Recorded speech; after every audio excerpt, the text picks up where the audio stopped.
السلام علیکم۔ ہماری کہانی ہے خوردار لڑکی۔ ماریا محض 13 سال کی تھی مگر امور خانہ داری میں ماہر ہو چکی تھی، کیونکہ اس نے 10 سال کی عمر میں گھر کی ذمہ داری سنبھال لی تھی۔ ایک دن اس کی والدہ اچانک فوت ہو گئی تھیں۔ تب سے وہ اپنے چھوٹے بھائی اور والد کا خیال ایک ماں کی طرح رکھنے لگی۔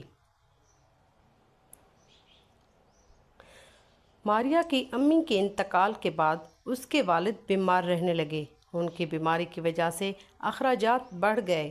جب یہ پتہ چلا کہ اس کے والد کو گلے کا سرطان ہے اور ڈاکٹر نے تو صاف صاف کہہ دیا کہ ان کا علاج بیرون ملک ہوگا اور اس کے لیے 10 لاکھ روپے کی ضرورت ہے، وہ یہ تصور کر کے ہی کانپ جاتی تھی کہ اگر اس کے والد بھی امی کی طرح ساتھ چھوڑ گئے تو وہ اپنے 8 سالہ بھائی کے ساتھ کیسے زندگی گزارے گی۔ ماریا ایک سنجیدہ مزاج لڑکی تھی مگر اسے فٹ بال دیکھنا بہت پسند تھا اور خاص طور پر براہ راست میچ دیکھنا تو اس کی واحد تفریح تھی۔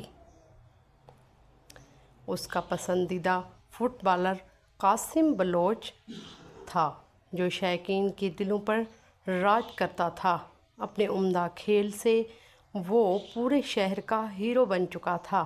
ماریا کو جب پتہ چلا کہ شہر میں ایک میچ ہونے والا ہے تو وہ اس میچ کو دیکھنے کے لیے مچل گئی، مگر میچ کا ٹکٹ لینے کے لیے اس کے پاس پیسے نہیں تھے۔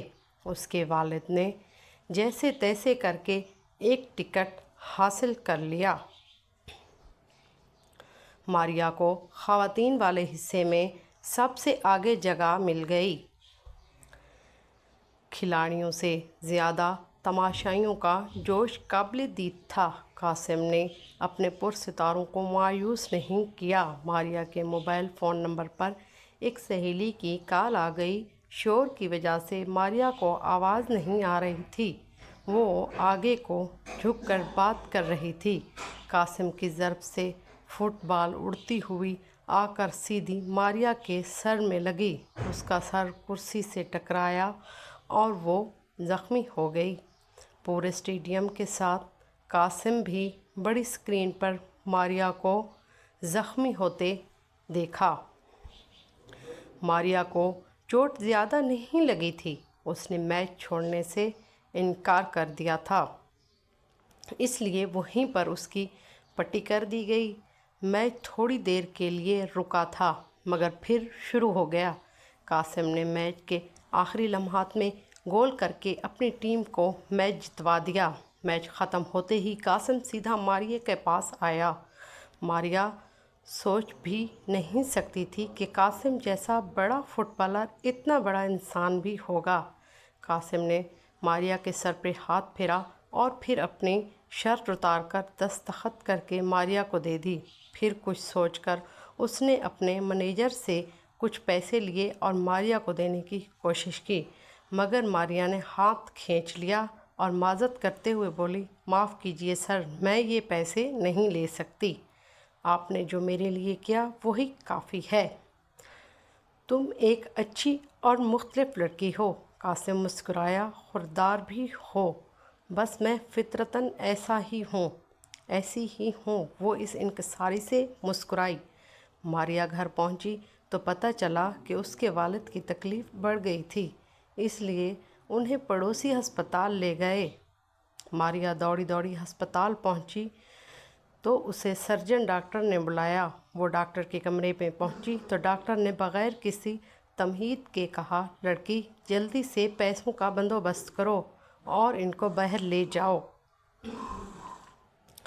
مگر ڈاکٹر صاحب میرے پاس تو پیسے نہیں ہیں، ماریا نے بے بسی سے بولی۔ ڈاکٹر صاحب میں نے چند لمحے غور سے ماریا کی طرف دیکھا، پھر بولے، سوشل میڈیا پر آج کے میچ کے چرچے ہیں اور ساتھ میں تمہارے بھی، کیا تم جانتی ہو؟ نہیں ڈاکٹر صاحب، ماریا حیران ہوتے ہوئے بولی، کیونکہ میرے پاس ٹچ موبائل نہیں ہے۔ اوکے، ڈاکٹر نے سر ہلایا اور بولے سوشل میڈیا پر تمہیں ایک خوش قسمت اور خوددار لڑکی کے طور پر نمایاں کیا جا رہا ہے۔ میرے پاس ایک تجویز ہے، تمہیں قاسم بلوچ نے جو شرط دی ہے وہ تم مجھے دے دو۔ میرا ایک کروڑ پتی دوست قاسم بلوچ کا پرستار ہے، وہ تمہارے والد کے علاج کا سارا خرچہ اٹھائے گا۔ بولو۔ ماریا کی آنکھوں میں آنسو آ گئے۔ اس نے شرٹ کو چوما اور ڈاکٹر کو دیتے ہوئے بولی، میرے لیے میرے والد سے بڑھ کر کچھ نہیں، بس میرے والد کو بچا لیں۔ ڈاکٹر نے شرٹ لے لی۔ اسی رات ماریا کے والد کو علاج کے لیے بیرون ملک روانہ کر دیا گیا۔ اگلے دن ان کا آپریشن ہوا۔ ماریا کو جب اطلاع ملی کہ اس کے والد کو ہوش آ گیا تو سجدے میں گر گئی۔ جس دن ماریا کے والد گھر پہنچنے والے تھے، ماریا نے کچھ خرچہ کر کے گھر کو سجا دیا تھا۔ وہ گھر پہنچے تو گھر کو سجا ہوا دیکھ کر خوش ہو گئے۔ تھوڑی دیر بعد ایک موٹر سائیکل آ کر رکی۔ کوئر کمپنی کے نمائندے نے پھولوں کا گلدستہ اور ایک ڈبہ ماریا کو دیا۔ ماریا نے حیرانی سے پارسل وصول کیا۔ وہ یہ جان کر پاگل ہو گئی کہ پھول قاسم بلوچ نے بھجوائے تھے۔ وہ ایسا ہی عظیم انسان تھا۔